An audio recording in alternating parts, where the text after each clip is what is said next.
Okay, welcome Dini and Pablo.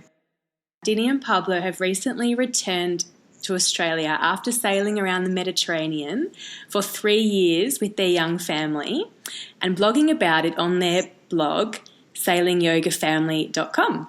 So welcome, guys. Hi. Hi, Tash. Hi. And I really like the descriptions of yourselves that you included on your blog, so I thought I'd repeat them to introduce you both. So Dini is a yogini, experienced doula, sustainability dudess and free spirit. And Pablo is an accountant originally from Argentina and the grounding element of the family. So I thought I would get started by asking a question that you yourselves pose on your blog, which I loved and I thought would be a perfect intro. So India obviously wants to answer this question. Yeah, great. She wants to be part of the interview. She's very excited. She is. So why would a family leave behind their secure jobs and home in suburban Sydney for a nomadic life around the globe? Well, I'll start and then you refine it. Yes. Smart man. So our main motivation is to follow our dreams. That's the main idea, and this dream of sailing the world or the oceans comes from Dini, and I was happy to hop on board, we would say. Oh, very good. So Good pun there. basically, all our friends, once we got married, we met here in Sydney, got married quite quickly. Then shortly after that, all our friends started, as you talk about hierarchy, started climbing the career ladder, getting into the mortgage business, into the possession hierarchy, and we just felt that really wasn't our plan. Even getting married was never the plan. It somehow happened, as you know, Tash. Yeah, totally. But still, it didn't feel right at all. And when we felt pregnant or so, just going with the flow, not really planning any of those things, it felt even more that we had to do what felt right in our heart and what we valued most. And what we valued most was this world and the immense diversity and the variety in people and in environments and seeing and learning from different cultures and places. And for me, particularly the element of the sea, I always felt drawn by that. By the ocean, by the sea. And so with a family, even more so, we felt that that's what we have to show our children, not something that society might say you should do, as in getting the house and getting the mortgage and getting a proper job, but that really didn't resonate with us. Yes, in our own style, we are both sort of the rebels and the black sheep of our families, trying to do their own thing and trying to create our own path, and that's probably our best example of trying to achieve that. And I always wanted to do something completely different. You only live once, and you have to give it a go to your wildest dreams or your adventures. So yeah, Totally. I couldn't agree more. So I guess I'm curious to hear about this adventure and the experience you had. So you're living with your family at that point of 2 young boys aboard a sailing boat, sailing around the Mediterranean. So I guess I'm really curious to hear what it was like and what were the highlights. So the sort of rough timeline of it, trying to sum it up, we left Australia when our oldest was not quite 2, and the youngest, he was just a couple of months, the middle one now, the second one was a couple of months old, to the Mediterranean. We sold everything we had. We resigned our jobs, we resigned our lease. There's nothing left behind. Not because we wanted to leave it open whether or when we would come back. it was never an option or even a thought to keep things in storage or keep the lease. So we just wanted to leave free. And so we went to Europe, bought a motorhome, and then drove around the European coastline from port to port, looking at hundreds of boats until we found the one that was for us. It took a good 6 months. And probably, you're asking the highlights and lowlights. One of the first really low points was after those 6 months. Before we found our boat, we ended up, we were in the UK, it was November, so it started getting rainy and grey. We'd seen so many boats and still we hadn't found the one. And we'd started eating up our savings that we were hoping that we were going to use on the boat. So there was only one boat left that kept on popping up in Greece, but we specifically bought the motorhome so that we wouldn't have to fly all over the place and with the kids, and it'd be expensive. So we were a bit resistant, but in the end, that was the only chance that was left. So Pablo just, he was the one push and said, we can't just give up, or where do you go from here? That was the only option. So he flew by himself to Greece to have a look at the boat. I stayed in the motorhome near London with the kids on this rainy, grey November day, because Murphy's Law, that same day my credit card got stolen and the gas ran out, and there I was with two freezing little kids. Pablo gone. Yeah, I think Dini was hitting one of her lowest points, and I was about to hit one of my highest points, because as soon as I stepped on that boat, I knew it was the boat. It just felt right, and it was just the first time after seeing so many boats around Europe, it just felt right, and it was such a relief.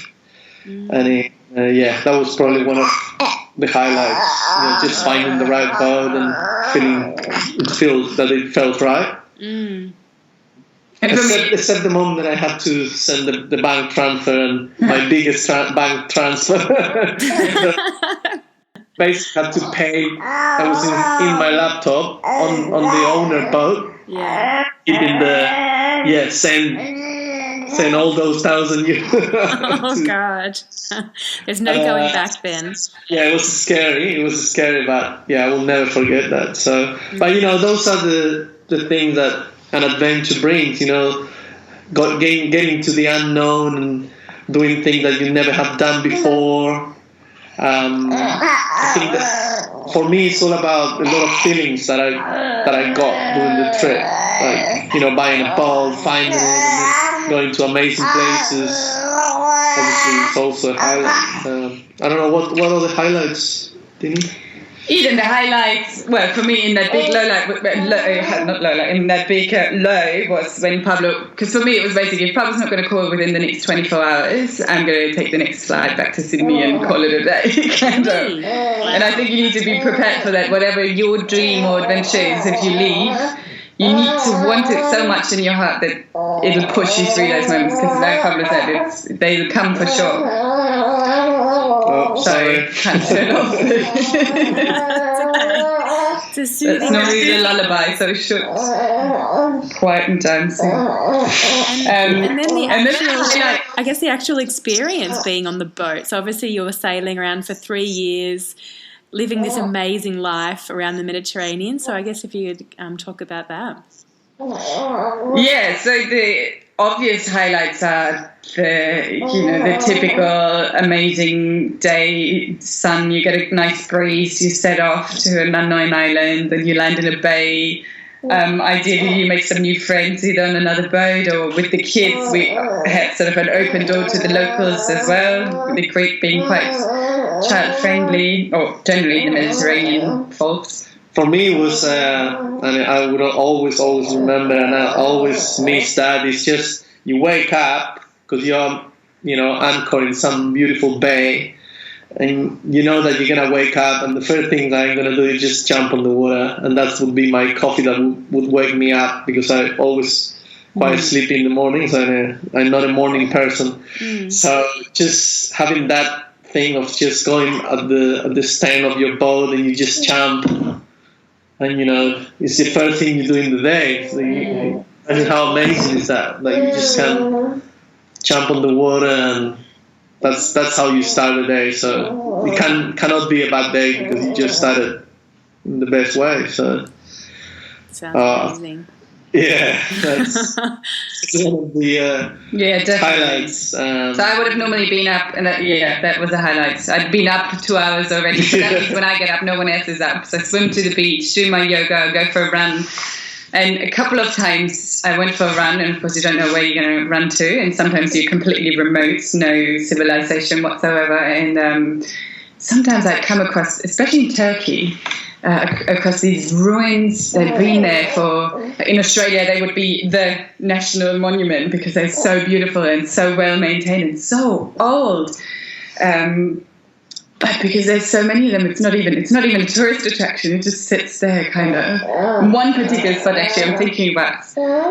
It was a whole village almost, and it's really surreal.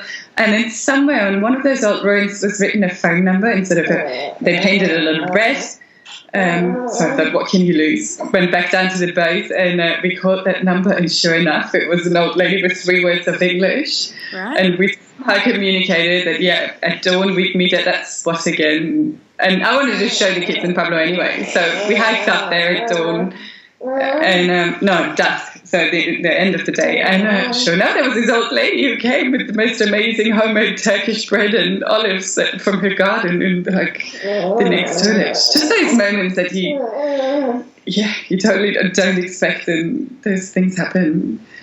There's several of them. And then the sailing is such as well, when you get just a beautiful sail and you're in tune with the wind, with the waves, just with nature. It sounds quite romantic, actually. You always live in tune with nature when you live on a boat, but big part of it is quite exhausting as well, because that means if you get a few days of wind, like really strong winds, you might not be able to get off the boat, or you're really restricted in where you can go, what you can do next. But then when it aligns, it can be really beautiful as well. And of course, the sunsets and sunrises at sea. And especially when we were in the middle of the Med and just crossing, for example, from Malta to Turkey, and at some point it's just water. You don't see land anywhere. You don't see boats. It's just your little boat in the middle of the ocean, and down deep there's 5,000 meters or whatever. Just you feel humble. It feels that you're such a little thing in the world, and at the same time empowering, because you have to be so self-sustainable, and you have to, all our energy came from wind and solar, and our kids, that's how they understand it. They never understood the concept of plugging into. Except when we had to run the engine, the diesel. Well, that was the diesel, but we'd fill them. And you just, you are your own little world. You need to make sure you've got enough food, and we made our own water. We had water maker, osmosis. It's very, very scary and very adventurous, but at the same time very empowering, very humbling. Very wildlife is always another big highlight, because then you more feel that you're just part of. You don't feel as a superior human species, as we often think when we live in a city. We're not. We just you realize once you go back to normal civilization. You can see it from the outside, and like in a country like Australia, everything we have it so easy. Everything take for granted: water, electricity, shelter, and food. If you have a job, and while you are in such an environment where a lot of things you have to make it happen, it makes you appreciate little things in life, and I think that's why we have some sort of a crisis in our time, because we just don't appreciate a lot of things that we take for granted, and the environment obviously is a big thing. So I think, and also having time. Like I feel on the boat so often you just sit there as a family, and when you sail, You might read, you might play games, you might talk, or you just sit there and you feel that in tuneness. That's something you never do in land life. Yeah, we're always behind a schedule, reaching deadlines, and it's like, I don't know any family who just sits in the garden and stares at the plants kind of for hours on end. Totally. Or even just spending time together as a family.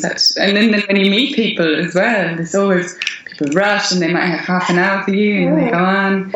When you feel it's not like that. And a few other people, for us, especially families who meet who are sort of in the same group, it's a totally different rhythm of life. It's like the ocean, the waves of the ocean, they slow you down and you're forced to adjust it. Maybe at the beginning you fight it and you still want to do 1,000 things, and then after a while you have to give in because it's that rhythm of nature. The most basic example is as soon as we knew that there was going to be a big storm or there might be some chances of a storm, we just didn't go. We take it so conservative, and we never felt at risk, or that's part of being sort of in tune with nature. And I think that was quite important. Operating within its limits. I guess that leads on to some degree to my next question. So I guess I'm curious about other people's reactions. But I guess the question is, what common reactions did you come across in other people who were either surprised or even disbelieving of the life you were living as a young family? I think people in general here in Sydney. When we left, I remember quite vividly, the topic of following your dreams came up a lot, and people would ask it, why did you leave? Because Sydney was always so good to us, so we had everything that most of us, especially our Latin and overseas friends, were fighting for their visa, so it was really hard to get a job. And for us, everything came always so easy here, and so they'd go, why would you leave? And it was too easy, but then I started asking them, well, don't you have a dream that you really feel in your heart you have to do, no matter what, even if it doesn't make sense in your mind? And I was really surprised to realize then that most people would just look at me in a really surprised way, going, what are you talking about? I just want my job and the normal thing that society would say that's what you're craving or what you, I think most of the people are scared to follow their dreams, and people create their own barriers. So you are a prisoner of your own freedom somehow. So it's just about, I think it's about liberating yourself of all those of your own prison. And then reactions we got, I guess, on the way, we were naturally drawn to meet those people who, when we stopped at places for longer, who were really interested in those things, so who maybe, were wanting to live their own adventures, so they came to us. My yoga students and people I met through the yoga world. But then, of course, we were also seeking out, and other sailing families were seeking us out through the blogs and different internet, Facebook, etc. forums. With them, you always find a common ground. Kind of one example is one weekend we sailed to Sicily. The port masters showed us where to moor the boat in the harbour, and it was right opposite another boat. We hadn't even attached all the lines. We saw the boat and we knew we'd met our new best friends. The people weren't even on the boat, but it was straight away clear it was a family boat. It was just as chaotic as ours. It was almost this. Everything was so similar. And then and she was Aussie. Well, we didn't know yet, but people came up and said, "Oh, I don't know, Nikki had a sister." I'm like, "Where's Nikki?" And so we met them, and they've become one of our best friends. They're also staying with the two kids, and it's just we have so much to share because so many things happen. Having toddlers in a boat is not. And it's hard. It's really, when you find someone who knows exactly what you're going through, it's really, you can just relate and talk about it for hours and hours on end. Yeah. Are they still sailing now? Where are they now? Most other sailing families we know with kids our age, some really young ones, have found a way. Either they took a break like us, or have found a way where they do 6 months on, 6 months off. Right. Yeah. It's beautiful, but it's quite full on. It's so full on. And it's a lot of strain on the couple, the whole family. So they are taking a break as well. These guys are in London, the other guys are in Malta half of the year. But to put things into perspective, in the sailing world, they say there's about 10,000 sailing boats out, like with liveaboard sailors out there. So not the charters, not the holiday makers, like people living on the cruisers, long-term cruises at any one time. Yeah. And out of those, just 1% of families. Really? So that makes it 100 families sailing, cruising the world like we did. So when you meet someone, you go totally sail. Yeah. We were nuts. We were nuts, basically. And then, needless to say, there's also the normal people who sort of fit in much better into society than people like us. And they would just stare at you going, what the heck? Well, it's like what you were saying before, Pablo, about the invisible prison that people are living in through what they believe they can and can't do and what's possible. Yeah, it's a mental game, It's a mental game. Definitely. So I guess, the next question is kind of about these invisible beliefs and stuff as well. So I guess segueing into this idea of hierarchies that I mentioned before. So what are your thoughts on this idea of invisible, or sometimes not so invisible, hierarchies in our society, especially in relation to material possessions or lack thereof? Okay. Well, I think in terms of material possessions, it's rather visible. Yeah.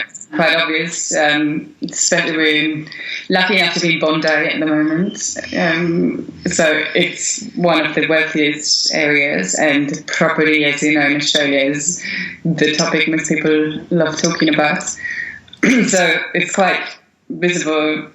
And even our circle of friends, looking at the friends that we had 10 years ago, how people just slide in that and then slide into the mortgage because it's sort of the culture. You need to own your own house, and the way people talk, the bigger the house someone has, the more he must have achieved, or clever he must be.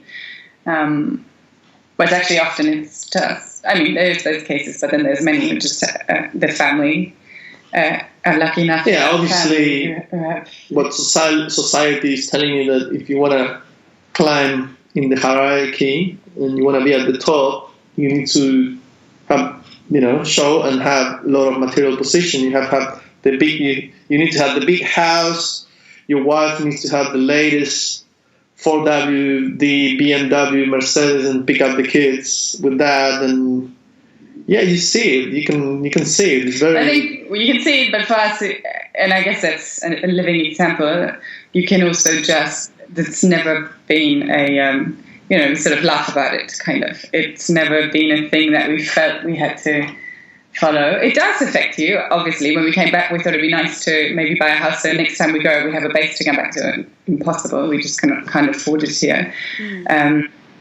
So you have to take choices then. And also, it's almost a moral choice as well, because how the property business works here and how the real estate agents work, and I just find it absolutely gross, and I don't want to even support that system. I don't want to be part of it.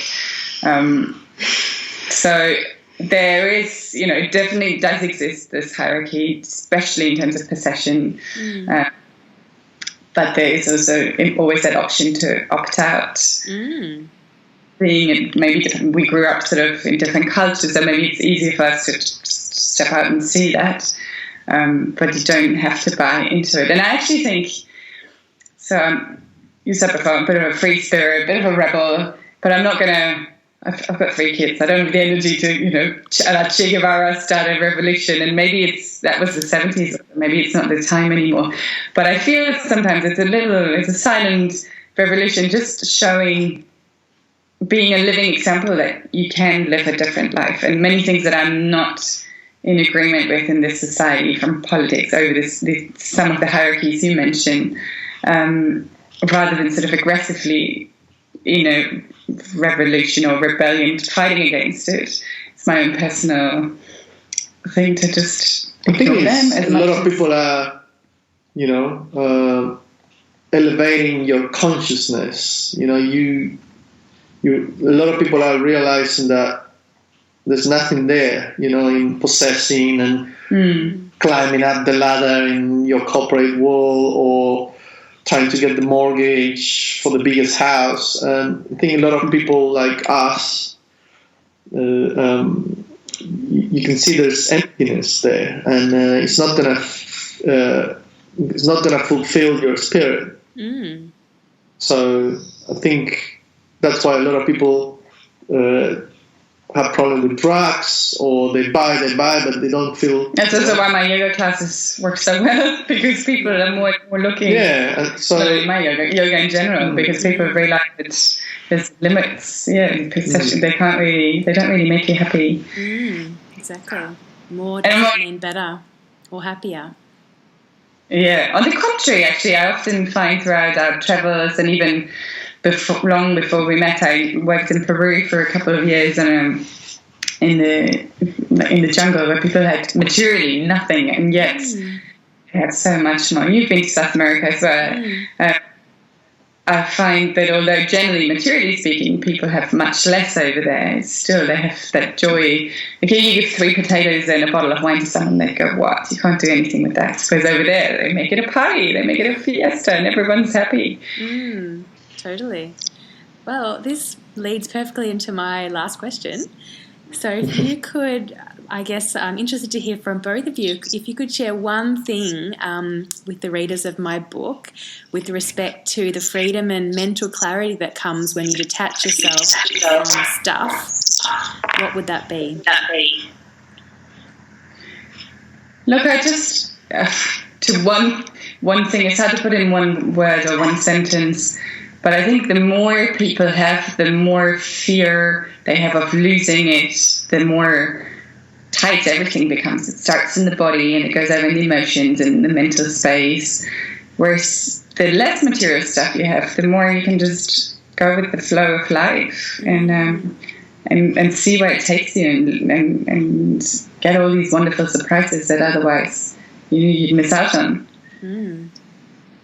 Yeah, I totally agree. I think if you get rid of material things that you don't actually need, you will feel freedom somehow. You will feel lighter, with more options. It's one example. We bought a boat in our budget, which is relatively low compared to other sailing families, and we never worry about getting robbed or our lock wouldn't even work properly, and nothing ever happened. Whereas we have quite a few friends who have boats that are worth, probably wouldn't exaggerating, 50 couple of millions, so yeah. As much as ours. And talking to them, we often feel they actually enjoy their whole experience much less, because they're always worried of people hitchhiking their kids, or people not hitchhiking, kidnapping their kids, or breaking into the boat and stealing things. So in a way, it was freeing, living on a chaotic boat that always looked like the poorest in the harbour.